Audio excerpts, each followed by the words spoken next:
क्या आपको पता है हमारा इकोनॉमी किस डायरेक्शन में जा रहा है? क्या आपको पता है इस पेंडेमिक के बाद क्या होगा? आइए देखते हैं।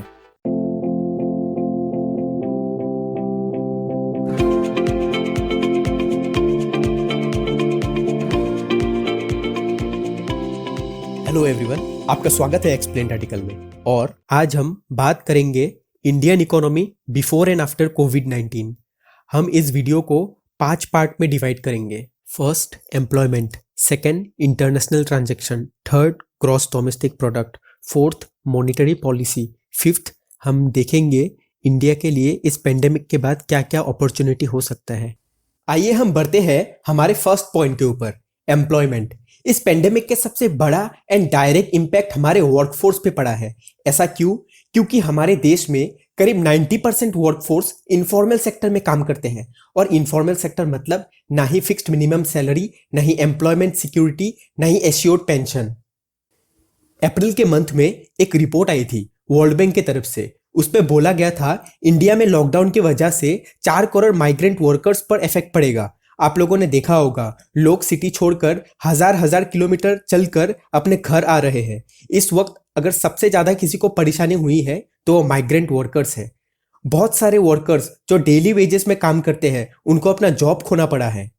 रिसेंटली एक रिपोर्ट आई थी CMIE, centre for monitoring Indian economy के तरफ से। उस रिपोर्ट के अकॉर्डिंग हमारे देश के यूथ ने करीब 2.7 करोड़ जॉब लूज किया है, वो भी सिर्फ अप्रैल के मंथ में। जैसे कि आप रिपोर्ट में देख पा रहे हैं, मई मंथ का अनएम्प्लॉयमेंट रेट 25% के आसपास है, जो ऐसा बहुत सालों में कभी नहीं हुआ। आप लोगों को पता है MSME सेक्टर इंडियन इंडस्ट्री का बैकबोन है और इंडियन एक्सपोर्ट का भी। पर इस पेंडेमिक की वजह से MSME सेक्टर बहुत लॉस में है, जो हाई अनएम्प्लॉयमेंट रेट का एक बहुत बड़ा रीजन है। गवर्नमेंट ने ऑलरेडी अलग अलग रिलीफ फंड MSME के लिए अनाउंस किया है, जैसे कि कोलेटरल फ्री लोन, जिसमें गवर्नमेंट 3 लाख करोड़ लोन अलग अलग सेक्टर के MSME को प्रोवाइड करेगी, वो भी बिना सिक्योरिटीज के। स्टिमुलस पैकेज उन MSME फर्म के लिए जो लॉस से गुजर रहा है, और उन MSME इंडस्ट्री के लिए भी फंड एलोकेट किया है जिनका फ्यूचर में ग्रोथ पोटेंशियल बहुत ज्यादा है। चलिए हम बढ़ते हैं अब दूसरे पॉइंट के ऊपर, इंटरनेशनल ट्रांजैक्शन।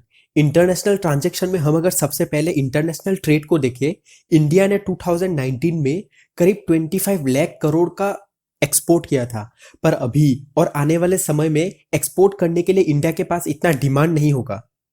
जैसे कि आपको पता है इंडियन एक्सपोर्ट का बहुत बड़ा प्रोपोर्शन रिफाइंड ऑयल और डायमंड है। पर इस समय ज़्यादातर कंट्री का इकोनॉमी डिप्रेशन में है और लोगों का परचेजिंग पावर बहुत कम हो गया है। इस कारण से इंडिया का एक्सपोर्ट आने वाले समय में बहुत कम हो सकता है। इंटरनेशनल ट्रांजैक्शन में हम अगर इंडिया में आने वाले फॉरेन इन्वेस्टमेंट का बात करें, 2019 में इंडिया में 3,70,000 करोड़ का फॉरेन इन्वेस्टमेंट आया था। पर कोरोना वायरस आउटब्रेक के बाद फॉरेन इन्वेस्टर्स अपने इन्वेस्टमेंट को बेच रहे हैं और आगे आने वाले समय में भी ऐसा ही ट्रेंड हो सकता है। मार्च के मंथ में फॉरेन इन्वेस्टर्स ने करीब 48,000 करोड़ इन्वेस्टमेंट सेल किया है, जो कि इंडियन इंडस्ट्री के लिए एक खराब सिग्नल है। इंटरनेशनल ट्रांजैक्शन में 2019 में इंडिया ने करीब 6 लाख करोड़ रेमिटेंसेस रिसीव किया था। जैसे कि आपको पता होगा ज्यादातर लोग फॉरेन से इंडिया लौट रहे हैं, जिस कारण से रेमिटेंसेस भी इस साल 25% से कम हो सकता है। ऐसा बहुत सारा रीजन हो सकता है जिससे इंडिया का फॉरेन एक्सचेंज रिजर्व फ्यूचर में बहुत कम हो सकता है। हमारा अलग अलग सेक्टर की इंडस्ट्री इंटरनेशनल ट्रेड में बहुत डिपेंडेंट होते हैं। जैसे हमारा फार्मास्यूटिकल इंडस्ट्री जो एंटीबायोटिक बनाते हैं, उनका करीब 90% रॉ मटेरियल, जो टेक्निकल वर्ड्स में API एक्टिव फार्मास्यूटिकल इंग्रेडिएंट्स बोलते हैं, वो चाइना से लाया जाता है। अब हम बढ़ते हैं हमारे तीसरे पॉइंट के ऊपर, GDP। जैसे कि आपको पता है GDP एक कंट्री का टोटल प्रोडक्ट का वैल्यू होता है। GDP एक ऐसा स्केल है जिससे हम एक इकोनॉमी का कंडीशन जान सकते हैं। एक डेवलपिंग इकोनॉमी में GDP का ग्रोथ रेट 6% से 8% अच्छा माना जाता है। हमारे देश में 2018-19 में GDP ग्रोथ रेट 6.8 प्रोजेक्ट किया गया था। 2019-20 में 5% प्रोजेक्ट किया गया था। पर इस साल हमारे कंट्री में बहुत चेंजेस आए हैं, जैसे कि प्रोडक्शन में कमी। इस कारण से इस साल का GDP बहुत कम प्रोजेक्ट किया गया है। अगर हम वर्ल्ड बैंक का रिपोर्ट देखें, उनका रिपोर्ट में इस साल का इंडिया का GDP ग्रोथ रेट 1.5% से 2.8% प्रोजेक्ट किया गया है। इंटरनेशनल मॉनेटरी फंड के हिसाब से इंडिया का ग्रोथ रेट 1.9% हो सकता है। SBI के हिसाब से 1.1% हो सकता है। शक्तिकांता दास जो RBI का गवर्नर है, उन्होंने कहा है इस फाइनेंशियल ईयर में हमारा कंट्री का GDP ग्रोथ रेट निगेटिव भी हो सकता है, जो कि 40 सालों में ऐसा कभी नहीं हुआ है। इससे हमें यह पता चलता है हमारा कंट्री एक बहुत बड़ा क्राइसिस से गुजर रहा है, जिसको स्टेबलाइज होने में कितना टाइम लगेगा फिलहाल कोई नहीं बोल सकता। अब हम बढ़ते हैं हमारे फोर्थ पॉइंट के ऊपर, मॉनेटरी पॉलिसी। लॉकडाउन के वजह से हमारे कंट्री में इकोनॉमिक एक्टिविटी बहुत कम हो गया है, जिसके वजह से हमारा इकोनॉमी का GDP प्रोजेक्शन बहुत कम है। इसलिए RBI ने अपना मॉनेटरी पॉलिसी को चेंज किया है, जिससे इकोनॉमी को रिवाइव होने में मदद मिलेगा। हम अगर कुछ पॉलिसीज को देखें, RBI ने कैश रिजर्व रेशियो 4% से कमाकर 3% किया है, जिससे बैंक के पास लोगों को लोन देने के लिए ज्यादा पैसा होगा, जिससे लोन बहुत इजीली अवेलेबल होगा। इस स्टेप के कारण Indian banking system extra 1.37 lakh crore rupees का लोन प्रोवाइड कर पाएगा। रीपर्चेज रेट, जिसे हम रेपो रेट भी बोलते हैं, उसको भी नया मॉनेटरी पॉलिसी में 5.15% से कमाकर 4.4% में रखा गया है, जिससे बैंक को RBI से कम कॉस्ट में लोन मिलेगा और बैंक पब्लिक को लो इंटरेस्ट में लोन प्रोवाइड कर पाएगा। लोन मॉरेटोरियम, इस फैसिलिटी के अंदर RBI ने बोरोवर को राइट प्रोवाइड किया है, जिसमें बोरोवर इंस्टॉलमेंट 3 मंथ तक पोस्टपोन कर सकते हैं। इन सब चेंजेस का मेन ऑब्जेक्टिव सेविंग और इन्वेस्टमेंट को प्रमोट करना है, जिससे इकोनॉमी में लिक्विडिटी रहे, लोगों को इजीली लोन अवेलेबल हो और इकोनॉमी में ग्रोथ और डेवलपमेंट आए। अब हम बढ़ते हैं हमारे फिफ्थ पॉइंट के ऊपर, जो कि हमारा लास्ट पॉइंट है, अपॉर्चुनिटी। कोरोना वायरस के कारण ज्यादातर हमारा इकोनॉमी को नुकसान ही हुआ है, पर कुछ अपॉर्चुनिटीज भी है जो इंडिया के लिए प्रॉफिटेबल हो सकता है।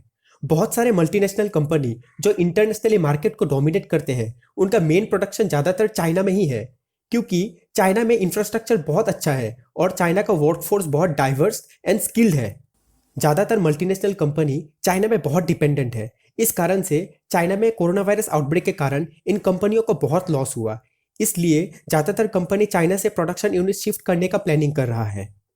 एप्पल, गूगल, माइक्रोसॉफ्ट जैसा कंपनी शिफ्ट होना चाहता है। यहाँ पे इंडिया के लिए एक बहुत बड़ा अपॉर्चुनिटी है। लगभग 1000 कंपनी इंडिया में शिफ्ट होने का प्लानिंग कर रहा है, जिससे इंडिया को बहुत फायदा हो सकता है। जैसे एम्प्लॉयमेंट अपॉर्चुनिटीज बढ़ेंगे, फॉरेन इन्वेस्टमेंट आएंगे, इंडिया का एक्सपोर्ट भी बढ़ेगा।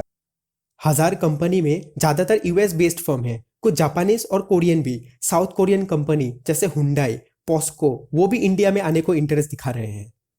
बड़े कंपनी जैसे लॉकहेड मार्टिन जो डिफेंस रिलेटेड इक्विपमेंट बनाते हैं, एडोब जो सॉफ्टवेयर बनाते हैं, बॉस्टन साइंटिफिक जो मेडिकल इक्विपमेंट बनाते हैं, सिस्को, हनीवेल और बहुत सारा कंपनी इस लिस्ट में शामिल है।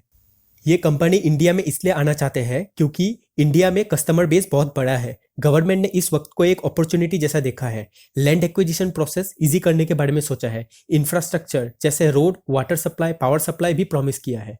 इन पांचों पॉइंट को डिस्कस करने के बाद हम ये बोल सकते हैं कि इस समय हमारा इकोनॉमी बहुत वल्नरेबल है। हमें इस क्राइसिस से निकलने के लिए गवर्नमेंट को बहुत इंपॉर्टेंट स्टेप्स लेने पड़ेंगे और हमें भी गवर्नमेंट का साथ देना होगा।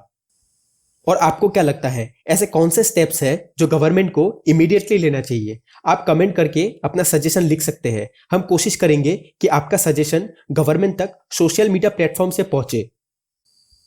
आज हम हमारा वीडियो यही खत्म करते हैं। अगर आपको ये वीडियो पसंद आया है तो लाइक करिए, शेयर कीजिए, और अगर आप ऐसे ही वीडियोस आने वाले वक्त में देखना चाहते हैं तो प्लीज़ सब्सक्राइब करिए। जय हिंद, जय भारत।